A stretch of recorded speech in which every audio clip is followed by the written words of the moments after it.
Hello guys, welcome to my channel. Today we are going to see how to fix processor performance boost mode is missing in Windows 10 or Windows 11.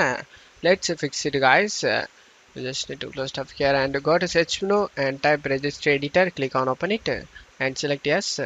Now you just need to check my video description for this registry path used in my video. Just copy and paste it in the address bar and press enter.